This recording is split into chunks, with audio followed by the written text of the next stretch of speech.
Hi friends, welcome to my channel radio JK competitions. ఈరోజు క్లాస్లో భాగంగా మనము ఇంటర్మీడియట్ మొదటి సంవత్సరం వృక్షశాస్త్రం నుంచి మనం క్లాసులు వింటున్నాం. అలాగే ఈ వృక్షశాస్త్రంలో మొట్టమొదటి యూనిట్లో జీవ ప్రపంచంలో 4వ అధ్యాయము వృక్షరాజ్యం గురించి మనం డిస్కస్ చేస్తున్నాం. 4వ అధ్యాయము వృక్షరాజ్యం గురించి మనం డిస్కస్ చేయబోతున్నాం. సరే, క్లాస్ స్టార్ట్ చేయబోయే ముందు చిన్న అనౌన్స్మెంట్. ఇది మెథడాలజీకి సంబంధించిన అనౌన్స్మెంట్. చాలామంది మిత్రులు ఈ మధ్య నాకు వ్యక్తిగతంగా ఫోన్ చేసి మెసేజ్లు పెడుతూ కొంచెం ఈ రిజిస్ట్రేషన్ టైం కొంచెం పొడిగించండి అని అడిగారు. తప్పకుండా అండి. ఈ మెథడాలజీ క్లాస్కి రిజిస్ట్రేషను డిసెంబర్ 5వ తేదీ వరకు పొడిగిస్తున్నాము. అంటే దాదాపు 10 రోజులు ఎక్స్టెన్షన్ చేస్తున్నాం. ఇంకెవరైనా మెథడాలజీ క్లాసులు కావాలనుకున్న వాళ్ళు మీరు రిజిస్టర్ చేసుకోండి. So this about announcement. So మనము క్లాస్లోకి ఎంటర్ అవుదాం. 4వ అధ్యాయము వృక్షరాజ్యం, జీవుల ప్రపంచంలో 4వ అధ్యాయము, రైట్. 4వ అధ్యాయము వృక్షరాజ్యం. దీని గురించి డిస్కస్ చేద్దాం. ఇప్పటివరకు 603 బిట్లు మనం డిస్కస్ చేసాం. 3 చాప్టర్స్ నుంచి 603 బిట్లు డిస్కస్ చేసాం. ఇప్పుడు 4వ చాప్టర్ 604. నీలి ఆకుపచ్చ శైవలాలుగా పిలువబడే జీవులు. నీలి ఆకుపచ్చ శైవలాలుగా పిలువబడే జీవులు ఏంటంటే సైనోబ్యాక్టీరియాలు.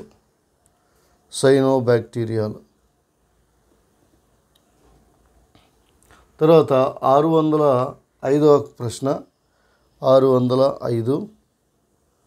నిజకేంద్రక, సాధారణంగా బహుకేంద్రకయుత, కణయుత, పత్రహరిత సహిత, సెల్యులోజ్ కణకవచం గల, స్వయం పోషణ గల జీవులను ఏ రాజ్యంలో చేర్చారంటే వృక్షరాజ్యం. Very basic question my dear friends. 606వ ప్రశ్న. శైవలాలు బ్రయోఫైటా మొక్కలు, టెరిడోఫైటా మొక్కలు, వివృత బీజాలు, ఆవృత బీజాలు.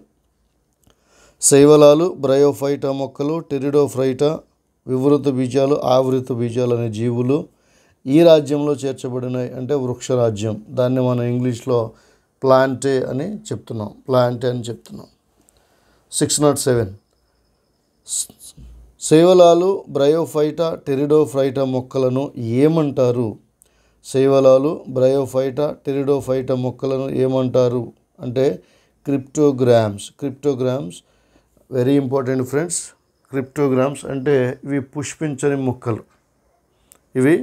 పుష్పించని మొక్కలు. శైవలాలు, బ్రయోఫైటా, టెరిడోఫైటా మొక్కలు పుష్పించని మొక్కలు. తర్వాత వివృత బీజాలు, ఆవృత బీజాలకు చెందిన మొక్కలను ఏమంటారు అంటే ఫెనరోగామ్స్ అంటే పుష్పించే మొక్కలు. మొత్తం వృక్షరాజ్యంలో 5 తరగతులు ఉన్నాయి. 5 తరగతులు శైవలాలు, బ్రయోఫైటా, టెరిడోఫైటా, వివృత బీజాలు, ఆవృత బీజాలు అనే జీవులు. వీటిలో మొదటి 3 తరగతులు పుష్పించని మొక్కలు. శైవలాలు, బ్రయోఫైటా, టెరిడోఫైటా. వీటిని క్రిప్టోగ్రామ్స్ అంటాం. కన్ఫ్యూజ్ అవ్వద్దు. క్రిప్టోగ్రామ్స్. అలాగే పుష్పించే మొక్కలైన వివృత, ఆవృత బీజాలను ఫెనరోగ్రామ్స్ అని అంటాం. 609. పత్రహరితం కలిగి సరళమైన థాలస్ కలిగి స్వయం పోషకమైన చాలా వరకు నీటిలో పెరిగే మొక్కలు ఇవి. వీటిలో పత్రహరితం ఉంటుంది, సరళమైన థాలస్ ఉంటుంది, స్వయం పోషకమై చాలా వరకు నీటిలో పెరిగే మొక్కలు శైవలాలు. 610.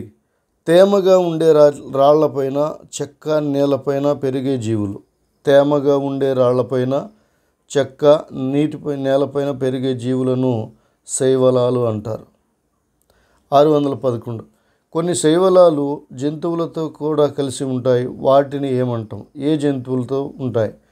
అవి స్లాత్ బేర్ అనే ఒక జంతువు. స్లాత్ బేర్ మనకు తెలుసు కదా, చాలా చిన్నగా కదులుతూ ఉంటుంది. దాని మీద కొన్ని శైవలాలు పెరుగుతాయి. 612. సూక్ష్మమైన ఏకకేంద్రయుత శైవలానికి ఉదాహరణ.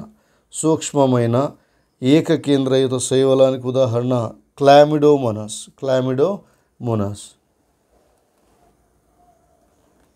613 సహనివేశ శైవలానికి ఉదాహరణ వాల్వాక్స్. 614 తంతుయుత సహిత శైవలానికి ఉదాహరణ యూలోథ్రిక్స్ స్పైరోగైరా. అలాగే 615 సముద్ర జలాల్లో ఉంటూ బృహత్ శరీరాలను కలిగి ఉండే శైవలాలను ఏమంటారు? కెల్ప్స్ అంటారు.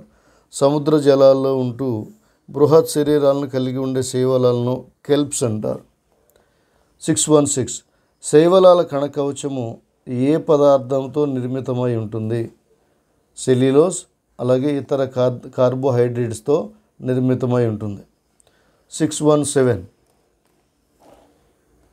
కొన్ని శైవలాలు క్లోరోఫిల్స్, కెరోటినాయిడ్లు అనే వర్ణదాలతో పాటు ఏ ప్రత్యేకమైన వర్ణద్రవ్యాలను కలిగి ఉంటాయి? అంటే ఫైకోబిలిన్స్ అనే వర్ణద్రవ్యాలు కలిగి ఉంటాయి. So my dear friends, thanks for supporting our channel, thanks for subscribing our channel. చాలామంది వీడియోస్ చాలా బాగుంటున్నాయి అంటున్నారు. Thanks. I will continue with that inspiration. But I request you to like my videos, right? If you like my videos, అవి మిగతా వారందరికి కూడా share చేయబడతాయి. 618 question number 618 శైవలాలలో నిలువ ఆహార పదార్థాలు ఏ రూపంలో ఉంటాయి? పిండి పదార్థాల రూపంలో ఉంటాయి. 619 శైవలాలు ప్రత్యుత్పత్తి ఎలా జరుపుకుంటాయి? శాకీయ, అలైంగిక, లైంగిక 3 రకాలైన ప్రత్యుత్పత్తిని జరుపుకుంటాయి. 620 శైవలాలలో శాకీయ ప్రత్యుత్పత్తి లేదా శాకీయోత్పత్తి ఎలా జరుగుతుంది? అంటే ముక్కలు అవ్వడం ద్వారా. దీనినే ఫ్రాగ్మెంటేషన్ అని కూడా చెప్తాం. 621 శైవలాల్లో అలైంగిక ప్రత్యుత్పత్తి దేని ద్వారా జరుగుతుంది? అలైంగిక ప్రత్యుత్పత్తి గమన సిద్ధ బీజాల ద్వారా జరుగుతుంది. 622 శైవలాలలో కశాభ సహితమై ఉండి మొలకెత్తి క్రొత్త మొక్కలను ఏర్పరిచే నిర్మాణాలు ఏవి? వాటిని గమన సిద్ధ బీజాలు. ఈ గమన సిద్ధ బీజాలు అవి కశాభ సహితమై ఉంటాయి. అంటే అవి ఒక చోటు నుండి ఇంకో చోటుకి చెలిస్తూ ఉంటాయి. అలాగే అవి మొలకెత్తి కొత్త మొక్కలను కూడా ఏర్పరుస్తూ ఉంటాయి. 623 క్వశ్చన్ నెంబర్ 623 శైవలాలలో లైంగిక ప్రత్యుత్పత్తి ఎలా జరుగుతుంది? లైంగిక ప్రత్యుత్పత్తి ఎలా జరుగుతుంది? సంయోగ బీజదాల వల్ల. శైవలాల్లో అలైంగిక ప్రత్యుత్పత్తి గమన బీజాల వల్ల జరిగితే లైంగిక ప్రత్యుత్పత్తి సంయోగ బీజాల సంయోగం వల్ల జరుగుతుంది. 624 కశాభ సహితమై అంటే కశాభాలు కలిగి ఉండి ఒకే పరిమాణం కలిగి ఉన్న సంయోగ బీజాలను కలిగి ఉన్న ఒక శైవలానికి ఉదాహరణ. అంటే ఈ శైవలాలు, ఈ సంయోగ బీజాలు వాటికి కశాభాలు ఉండాలి, అలాగే ఒకే పరిమాణంలో కలిగి ఉండాలి, అలాంటి సంయోగ బీజాలను కలిగి ఉన్న శైవలం క్లామిడోమోనాస్కి రెండు కశాభాలు ఉంటాయి. ఇవి రెండు కూడా ఒకే సమానమైన పరిమాణంలో ఉంటాయి. 625 కశాభరహితమై ఒకే పరిమాణం కలిగి ఉన్న సంయోగ బీజాలను కలిగి ఉన్న శైవలానికి ఉదాహరణ. ఒకే కశాభరహితమై ఉంది, అలాగే పరిమాణం ఒకేలాగా ఉండాలి, అలాంటి సంయోగ బీజాలను కలిగి ఉన్న శైవలానికి ఉదాహరణ స్పైరోగైరా. 626 ఒకే పరిమాణం కలిగి ఉన్న సంయోగ బీజాల ద్వారా జరిగే లైంగిక ప్రత్యుత్పత్తిని ఏమంటారు? ఒకే పరిమాణం ఉన్న సంయోగ బీజాల ద్వారా, ఫర్ ఎగ్జాంపుల్ క్లామిడోమోనాస్, దానిలో జరిగే లైంగిక ప్రత్యుత్పత్తిని సమసంయోగ ప్రత్యుత్పత్తి అని అంటాం. సమసంయోగ ప్రత్యుత్పత్తి. 627 రెండు సంయోగ బీజాలు వేర్వేరు పరిమాణం కలిగి ఉండటం. ఇప్పటి వరకు మనం ఏం చెప్పుకున్నాం అంటే ఒకే పరిమాణం కలిగి ఉంటే అది వాటిని ఎలాంటి ప్రత్యుత్పత్తి అంటే సమసంయోగ ప్రత్యుత్పత్తి అని చెప్పుకున్నాం. అలా కాకుండా సంయోగ బీజాలు వేరువేరు పరిమాణం కలిగి ఉండటం వల్ల ప్రత్యుత్పత్తి కనుక జరిగితే దాన్ని అసమ సంయోగ ప్రత్యుత్పత్తి. దానికి ఎగ్జాంపుల్ కొన్ని క్లామిడోమోనాస్ జాతుల్లో సమసంయోగం జరుగుతుంది, అలాగే అసమ సంయోగ ప్రత్యుత్పత్తి కూడా జరుగుతుంది. 628 క్వశ్చన్ నెంబర్ 628. ఒక స్థూల చలనరహిత స్త్రీ సంయోగ బీజంతో సూక్ష్మ చలనయుత పురుష బీజం సంయోగం చెందుటను, అంటే స్త్రీ సంయోగ బీజం అది చలనరహితమై ఉండాలి, పురుష సంయోగ బీజం అది చలనమై ఉండాలి. ఈ రెండు సంయోగం చెందటాన్నే అండ సంయోగము అని అంటాం. అండ సంయోగం. ఈ రకమైన అండ సంయోగం ఏ శైవలాల్లో జరుగుతుంది అంటే వాల్వాక్స్ ఫ్యూకస్ అనే శైవలాల్లో జరుగుతుంది. తర్వాత 629. జీవిత చక్రం సాధారణంగా ఏకస్థితికంగా ఉండి సంయుక్త బీజం క్షయకరణ విభజన జరుపుకునే కణమును ఏమంటారు? జీవిత చక్రం ఏకస్థితికంగా ఉండాలి, అలాగే దానిలో ఉండే సంయుక్త బీజం క్షయకరణ విభజన జరుపుకునే. క్షయకరణ విభజన అంటే అది లైంగిక సంబంధించిన ప్రత్యుత్పత్తిలో జరిగే ఒక విధానం. అలా జరుపుకునే కణాన్ని ఏమంటారంటే మియోసైట్. మియో అంటే క్షయకరణం, మియాసిస్ క్షయకరణ విభజన. అలాంటి క్షయకరణ విభజన జరిగే కణాన్ని మియోసైట్ అంటాం. సైట్ అంటే కణం. Question number 630. కిరణజన్య సంయోగక్రియ ద్వారా భూమిపై జరిగే కర్బన స్థాపనలో, అంటే కార్బన్ ఫిక్సేషన్లో కనీసం సగభాగం పైగా ఏ జీవుల ద్వారా జరుగుతుంది అంటే శైవలాల ద్వారా. 630. Question number 630. ఈ క్రింది వానిలో ఏ జీవులు వాటి చుట్టుప్రక్కల వాతావరణంలోని కరిగిన ఆక్సిజన్ స్థాయిని పెంచుతాయి అంటే శైవలాలు కదా. నీళ్ళల్లో ఎక్కువ ఆక్సిజన్ ఉండేటట్లు, పరిమాణం ఎక్కువగా ఉండేటట్లు సహాయపడే జీవులు ఏంటంటే శైవలాలు. Question number 632. నీటి జంతువుల ఆహార వలయాలకు ఆధారంగా ఉండే శక్తివంతమైన యౌగికాలకు ప్రాథమిక ఉత్పత్తిదారులుగా అత్యంత ప్రాముఖ్యత కలిగిన జీవులు శైవలాలు. 633. పోర్ఫైరా, లామినేరియా, సర్గాసం లాంటి 70 రకాల ఆహారంగా ఉపయోగపడే సముద్ర జీవులు ఏ రాజ్యానికి చెందినవి? శైవల రాజ్యం. పోర్ఫైరా, లామినేరియా, సర్గాసం ఇవన్నీ కూడా ఆహారంగా ఉపయోగిస్తారు. 634. నీటిని పట్టి ఉంచే పదార్థమును గోధుమ రంగు, ఎరుపు రంగు శైవలాలు ఉత్పత్తి చేస్తాయి. ఆ పదార్థం పేరేమిటి? ఆన్సర్ హైడ్రోకొల్లాయిడ్ అంటే అవి నీటిని పట్టి ఉంచే ఒక పదార్థం.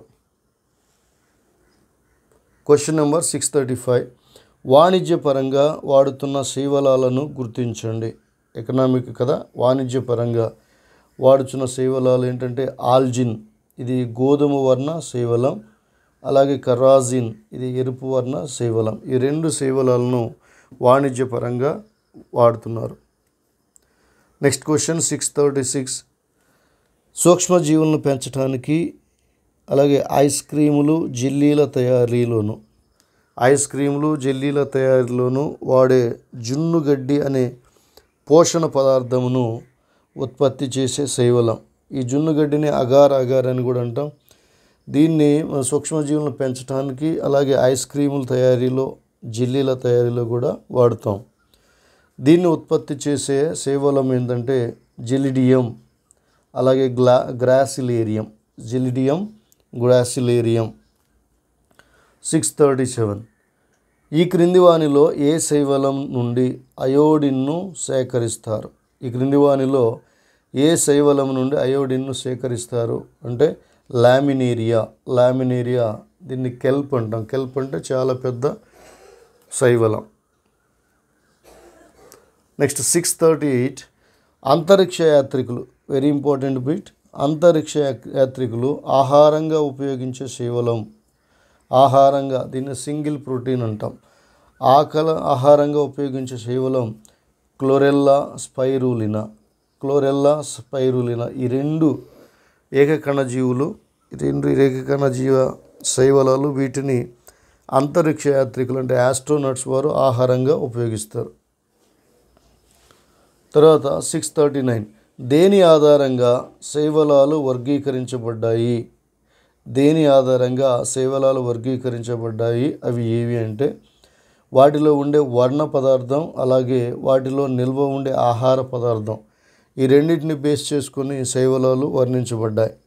ఎన్ని రకాలంటే 3 రకాలు. వాటిలో క్లోరోఫైసి, ఫియోఫైసి, రోడోఫైసి అనే 3 రకాలైన శైవలాలుగా విభజించబడినాయి. 640 క్వశ్చన్ నెంబర్ 640 ఇట్స్ అబౌట్ క్లోరోఫైస్. ఆకుపచ్చ శైవలాలు అని వేటిని అంటారు? క్లోరోఫైస్. చూడండి ఫ్రెండ్స్, ఇక్కడ క్లోరో అని పదం వచ్చిందంటే అది that belongs to a green colour. ఆకుపచ్చ మొక్కలు కూడా కదా, క్లోరోఫిల్ ఉండటం వల్లే కదా మొక్కలు ఆకులు అవి పచ్చగా ఉంటాయి. అలాగే ఆకుపచ్చ శైవలాల్లో ఈ క్లోరోఫిల్ ఉండటం వల్ల అవి పచ్చగా ఉంటాయి, క్లోరోఫైస్. 641 మొక్క శరీరం ఏకకణయుతంగా కానీ సహనివేశంగా కానీ తంతుయుతంగా కానీ ఉండే శిలీంద్ర తరగతి ఏది? శైవల తరగతి. శిలీంద్ర తరగతి కాదు ఫ్రెండ్స్, శైవల తరగతి. మొక్క శరీరం ఏకయుతంగా కానీ అంటే ఏకకణయుతం, సహనివేశం, తంతుయుతంగా కానీ ఉండే శైవల తరగతి ఏది అంటే క్లోరోఫైస్. తర్వాత 642 క్లోరోఫైసి తరగతికి చెందిన శిలీంధ్రాలు గడ్డి ఆకు పచ్చని రంగులో ఉండటానికి గల ప్రధాన కారణం ఏంటంటే వాటిలో పత్రహరితం ఉండటం వల్ల. పత్రహరితం అంటే ఏ రకమైన పత్రహరితం? పత్రహరితం ఏ మరియు బి. మొక్కల్లో కూడా ఉండే పత్రహరితం ఏ. ఈ పత్రహరితం ఏ, బి ఉండటం వల్ల ఈ క్లోరోఫైసి తరగతికి చెందిన శైవలాలు అవి ఆకుపచ్చగా ఉంటున్నాయి. 643 వర్ణ పదార్థాలు నిర్దిష్ట ఆహార రేణువులలో ఇమిడి ఉండే శైవలాలు ఏవి? వర్ణ పదార్థాలు నిర్దిష్ట ఆహార రేణువులలో ఇమిడి ఉండే శైవలాలు ఏవి అంటే క్లోరోఫైసికి చెందిన శైవలాలు. నెక్స్ట్ 644 హరిత రేణువులు చక్రాభంగా, ఫలకంగా, వలాకృతిలో, గిన్నె ఆకృతిలో, సర్పిలాకారంగా లేదా రిబ్బన్ ఆకారంలో. చూడండి ఎన్ని రకాల చక్రాభంగా, ఫలకంగా ఉంటాయి, వలాకృతిలో ఉంటాయి, గిన్నె ఆకృతిలో, సర్పిలాకారంగా లేదా రిబ్బన్ ఆకారంలో ఏ జీవుల్లో ఉంటాయంటే క్లోరోఫైసి జీవుల్లో. అండ్ 645 క్వశ్చన్ హరిత రేణువుల్లో ఆహారం నిల్వ చేసుకునే నిర్మాణాలను ఏమంటారు? క్లోరోఫైసికి చెందిన శైవలాల్లో వాటిలో ఉండే హరిత రేణువుల్లో ఆహారం నిల్వ ఉంటుంది. ఆ ఆహారాన్ని నిల్వ చేసుకునే నిర్మాణాలను ఏమంటామంటే పైరినాయిడ్లు అని అంటాం. క్వశ్చన్ నెంబర్ 646 క్లోరోఫైసి జీవుల్లోని పైరినాయిడ్లు అనే నిర్మాణంలో ఉండే పదార్థాలు ఏవి? ఈ పైరినాయిడ్లు అనే పదార్థాల్లో ఉండే నిర్మాణంలో ఉండే పదార్థాలు స్టార్చ్తో పాటు ప్రోటీన్లు అనే పదార్థాలు ఉంటాయి. 647 కొన్ని శైవలాలు ఆహారమును ఎలా నిల్వ చేసుకుంటాయి అంటే నూనె రూపంలో. 648 ఆకుపచ్చ శైవలాల కణకవచము ఎలా నిర్మితమవుతుంది? ఆకుపచ్చ శైవలాల కణకవచం ఎలా నిర్మితమవుతుంది అంటే లోపల వైపేమో సెల్యులోజ్తో, వెలుపల వైపేమో పెక్టోజ్ అనే పొరతో నిర్మితమై ఉంటుంది. 649 క్వశ్చన్ నెంబర్ 649 క్లోరోఫైసి శైవలాలలో శాఖీయ ప్రత్యుత్పత్తి ఎలా జరుగుతుంది? క్లోరోఫైసి శైవలాలలో శాఖీయ ప్రత్యుత్పత్తి ఎలా జరుగుతుంది? ముక్కలవటం ద్వారా జరుగుతుంది. 650 క్లోరోఫైసిస్ శీవలాల్లో అలైంగిక ప్రత్యుత్పత్తి ఎలా జరుగుతుంది? క్లోరోఫైసిస్ శీవలాల్లో అలైంగిక ప్రత్యుత్పత్తి ఎలాగ జరుగుతుంది అంటే కశాభయుత గమన సిద్ధ బీజాల ద్వారా జరుగుతుంది.